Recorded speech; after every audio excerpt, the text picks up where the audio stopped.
काले बादल ऐसे गरज रहे थे, जैसे तेज तूफान आने वाला हो। ठंडी हवाएं चल रही थी और बिजली कड़क रही थी। जंगल की सूखी टहनियां टूटकर इधर उधर उड़ रही थी और साथ साथ दूर कहीं भेड़ियों के डरावनी आवाजें सुनाई दे रही थी। और उसी घने जंगल के बीचों बीच एक गुफा थी। गुफा के अंदर कालसूर नाम का एक तांत्रिक बैठा था, जो जोर जोर से हंस रहा था।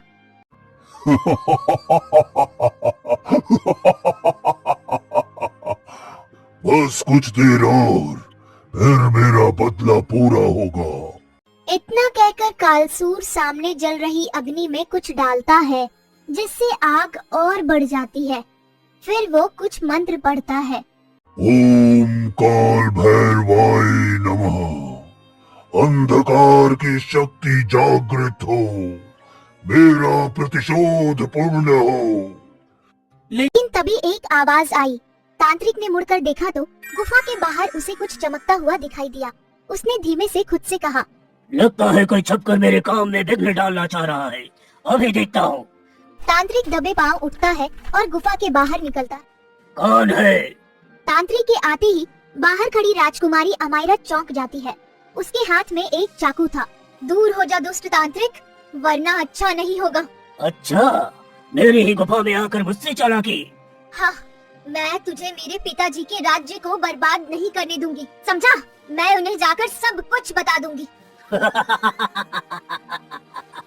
वो तो तब राजकुमारी जी, जब आप यहाँ से बचकर जा पाएंगी। तांत्रिक की बात सुनकर राजकुमारी पीछे हट जाती है। तभी अचानक से तेज मूसलाधार बारिश शुरू हो जाती है। बिजली और जोरों से कड़कने लगती है। तांत्रिक का ध्यान आसमान की तरफ जाता है और उसी पर राजकुमारी जंगल की ओर भागने लगती है। रुक जाओ। लेकिन राजकुमारी बिना पीछे देखे बारिश में भागती चली गई। बारिश इतनी तेज थी कि रास्ता तक साफ दिखाई नहीं दे रहा था। राजकुमारी के पैरों में कांटे चुभ रहे थे, कपड़े कीचड़ से भर चुके थे, लेकिन वो रुकी नहीं। पीछे से तांत्रिक की डरावनी आवाज आ रही थी। तुम मुझसे बच नहीं सकती महाराज की प्यारी इकलौती राजकुमारी। ये सुनकर राजकुमारी घबराई और फिर और तेजी से भागने लगी। लेकिन तभी अचानक से उनका पैर फिसल गया। बचाओ! और उसी समय राजकुमारी धरती के अंदर समा गई। वो कहाँ गई किसी को पता नहीं चला, यहाँ तक कि तांत्रिक को भी नहीं। रात बीत जाती है और रात का तूफान शांत हो जाता है। गांव में सब कुछ हर रोज जैसा था। तूफान शांत हो चुका था, लेकिन गांव के पास बहने वाली नदी अभी भी तेज आवाज के साथ बह रही थी। उसी गांव में रघु नाम का एक गरीब किसान अपनी टूटी फूटी झोपड़ी में रहता था। झोपड़ी के बाहर ही उसका एक छोटा सा खेत का टुकड़ा था, जिसमें वो फसल उगाकर घर चलाता था। आज सुबह 5 बजे से ही रघु वहाँ खेत की सिंचाई करने में लगा था। हे भगवान, बारिश अभी तो रुक गई, लेकिन रात में जिस तरह तूफान आया, अगर वैसे फिर हुआ तो खेतों में बड़ा नुकसान हो जाएगा। सुबह से लगातार काम करने की वजह से रघु पूरी तरह पसीने से भीगा हुआ था। उसके कपड़े पुराने और जगह जगह से फटे हुए थे, लेकिन फिर भी वो उन्हें नजरअंदाज करके अपना काम कर रहा था। तभी झोपड़ी के अंदर से उसकी छोटी बहन गौरी बाहर आती है। उसके हाथ में सूखी रोटियां थी। भैया, अब कुछ देर के लिए काम बंद कर दो और पहले कुछ खा लो। सुबह से बस काम ही किए जा रहे हो। अरे अभी नहीं गौरी, सोच रहा हूँ पहले सिंचाई पूरी कर दूं। दोबारा बारिश आने का बहुत डर है। समझ नहीं आ रहा है कि खेतों को बारिश से कैसे बचाऊं। गौरी उदास होकर चुप हो गई। वो जानती थी कि पिछले कई महीनों से खेत में अच्छी उपज नहीं हो रही थी, जबकि रघु हर रोज दिल लगाकर मेहनत करता था। हाँ भैया, अब चिंता मत करो, देखना सब ठीक होगा, मगर खाना भी तो जरूरी है ना। अरे खाएंगे नहीं तो ठीक से काम भी नहीं कर पाएंगे। फिर आप बेहोश हो गए तो ये इतने कीचड़ में काम मुझे ही करना पड़ेगा। ये भी सही है। ठीक है, मैं खा लेता हूँ। थोड़ा काम निपटाकर रघु सूखी रोटी खा लेता है और फिर अपने काम में लग जाता है। गांव के बड़े किसान और अमीर जमींदारों को थोड़ा नुकसान भी हो जाता तो वो संभाल लेते थे, मगर रघु को अगर नुकसान होता तो महीनों तक घर में ठीक से राशन नहीं आ पाता। इसीलिए वो बहुत चिंता में था। खाना खाकर वो फिर से खेतों की सिंचाई करने लगता है। तभी गांव के 2 लोग वहाँ से गुजरते हैं और रघु को देखकर कहते हैं, अरे रघु, तो क्या अभी भी अपने छोटे से खेत में लगा हुआ है? तो कितना मजाक उड़ाएगा खुद का। तेरे इस खेत में कभी अच्छी फसल नहीं उग सकती, समझा? हाँ सही कह रहा है बिरजू। अरे तू एक नंबर का बेवकूफ है जो ये बंजर खेत में फसल उगा रहा है। दोनों आदमी हंसते हुए वहाँ से चले गए। रघु चुपचाप वहाँ खड़ा रहा। उसने कुल्हाड़ी फिर से उठा ली। उसकी आंखों में उदासी साफ दिखाई दे रही थी। लेकिन तभी वहाँ रघु के पुराने जानने वाले ब्रिजेश काका आ जाते हैं। अरे रघु, क्या हाल है? ठीक है काका, आप बताओ। हम तो ठीक ही हैं, मगर तुम ठीक दिखाई नहीं दे रहे। जरा कपड़ों की हालत तो देखो। रघु का ध्यान अपने फटे पुराने कपड़ों पर जाता है और उसे थोड़ी सी शर्म आती है। वो खेत से बाहर निकलकर आता है और काका को झोपड़ी के बाहर रखी खटिया पर बैठने को कहता है। वो काका, खैर ये सब छोड़ो। सब जानते हैं कि तुम्हारे पिता के जाने के बाद तुम्हारे घर के हालात कुछ ठीक नहीं है। मगर मैं तो तुमसे कुछ बोलने आया था कि तुम्हारी बहन गौरी, उसके लिए मेरे पास एक अच्छा रिश्ता है। ब्रिजेश काका की बात सुनकर रघु खुश हो जाता है। क्या? अरे वाह काका, ये तो अच्छी बात है। हाँ रघु, वो अच्छे खानदान के लोग हैं। उनके पास खेत है और साथ साथ अपना खुद का घर भी है। और सबसे बड़ी बात तो ये है कि उन्हें दहेज भी नहीं चाहिए, सिर्फ अच्छी सुशील लड़की चाहिए।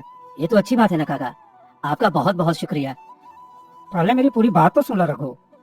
रघु शांत होकर काका की बात सुनने लगता है। काका आगे कहते हैं। उन्हें दहेज नहीं चाहिए, मगर वो चाहेंगे कि जब बारात आए तो तुम उनका अच्छे से स्वागत करो, ताकि उनकी भी समाज में इज्जत बनी रहे। इसलिए कुछ और करो ना करो, तुम्हें शादी का अच्छा इंतजाम करना पड़ेगा और इसके लिए धन होना बहुत जरूरी है। काका की बात सुनकर रघु के चेहरे पर कुछ शिकन सी आ जाती है। क्या हुआ रघु? कुछ नहीं काका, आप चिंता मत करिए। उन्हें हाँ बोल दीजिए, मैं धन का इंतजाम कर लूंगा। रघु, ये इस खेत में काम करने से कुछ नहीं होने वाला। अब वक्त आ गया है कि तुम ये सब छोड़ दो और कुछ और काम करो। अरे इससे बेहतर तो तुम इस खेत वाली जमीन को बेच दो, उससे कुछ तो पैसा आएगा और फिर तुम दूसरे खेत में मजदूरी कर लो। ये ज्यादा बेहतर रहेगा, तभी अपनी बहन का विवाह कर सकोगे, समझे? काका की बात सुनकर रघु को अपने गुजर गए पिता की बातें याद आई। उन्होंने रघु से मरने से पहले एक बात कही थी। उन्हें पूरा यकीन था कि एक ना एक दिन जरूर उनके खेत की इस धरती पर सोना उगेगा। रघु कभी नहीं समझ पाया कि उसके पिता ने ऐसा क्यों कहा, मगर रघु ने उनसे वादा कर लिया था कि वो इन खेतों में काम करना कभी बंद नहीं करेगा। नहीं काका, चाहे कुछ भी हो जाए, मैं ये खेतों को कभी नहीं बेचूंगा। ये खेत मेरे पिताजी की आखिरी निशानी है। लेकिन आप चिंता मत करिए, मैं पैसों का इंतजाम कर लूंगा। मैं अपने खेत के साथ साथ दूसरे खेतों में भी काम करूंगा और कोई और रास्ता भी निकाल लूंगा। अच्छा ठीक है, जैसा तुम्हें ठीक लगे। अब मैं चलता हूँ। इतना कहकर ब्रिजेश काका वहाँ से चले जाते हैं और रघु वापस अपने काम में लग जाता है। जब रात होती है तो वो खेत से झोपड़ी की तरफ जाता है। गौरी झोपड़ी के बाहर बैठी कपड़े सी रही थी। रघु को देखकर वो कहती है, क्या हुआ भैया, आप परेशान क्यों हैं? लेकिन रघु गौरी की बात सुनकर भी चुप था। उसके दिमाग में बहुत सारी बातें घूम रही थी। क्या उसे अपना खेत छोड़ना पड़ेगा? उसके पिता की बातों का क्या? मगर गौरी का विवाह, वो भी तो जरूरी था। तभी गौरी की आवाज से रघु का ध्यान टूटा। अरे भैया, आप इतने परेशान क्यों हो? रघु ने धीमे से कहा। कुछ नहीं बहना, वो तो बस मुझे तेरी चिंता हो रही थी। क्या मेरी? मगर क्यों? हाँ, तू अब बड़ी हो गई है ना। गांव वाले भी बातें बनाने लगे हैं। आज ब्रिजेश काका आए थे और उन्होंने एक अच्छे रिश्ते की बात की है। इसलिए अब मुझे तेरे विवाह के लिए वाकई में पैसे जोड़ने होंगे। लेकिन मेरी कमाई तो दिन प्रतिदिन कम ही होती जा रही है, इसीलिए। इतना कहते कहते रघु चुप हो गया। गौरी ने थोड़ा मुस्कुराते हुए कहा, भैया, गांव वाले कुछ भी कहे, जरूरी थोड़ी है कि मैं विवाह करके चली ही जाऊं। अरे मैं आपके साथ बहुत खुश हूँ और पराए घर जाने से ज्यादा तो मैं हमेशा आपके साथ रहना पसंद करूंगी। हाँ। अरे मेरी प्यारी गौरी, मैंने पिताजी से वादा किया था कि तुझे हमेशा खुश रखूंगा। इसलिए देखना, मैं अच्छे से तेरा विवाह करूंगा। अभी कुछ खा लेता हूँ, मैं बहुत थक गया हूँ। हाँ भैया। दोनों घर के अंदर जाने लगते हैं, लेकिन तभी बाहर फिर से तेज बिजली कड़कती है और तेज बारिश शुरू हो जाती है। अरे नहीं, लगता है फिर से तूफान आने वाला है। और राहुल की बात सच हो जाती है। रात भर तूफान आता है, इस बार और भयंकर। गांव के सभी खेत बर्बाद हो जाते हैं, साथ साथ रघु के खेत भी। अगले दिन सुबह गांव का बुरा हाल था। कई झोपड़ियां भी बर्बाद हो गई थी, पेड़ गिर गए थे। गांव में ऐसा पहली बार हुआ था। सभी परेशान थे। रघु झोपड़ी से बाहर निकलता है तो हैरान रह जाता है। हे भगवान, खेत बर्बाद हो गया। रात में ऐसा भयंकर तूफान आया, लेकिन अजीब बात तो ये है कि सुबह होते ही सूरज फिर निकल जाता है, जैसे रात में कुछ हुआ ही ना हो। मगर अब क्या होगा गौरी? खेत बर्बाद हो गए, सबके हुए होंगे।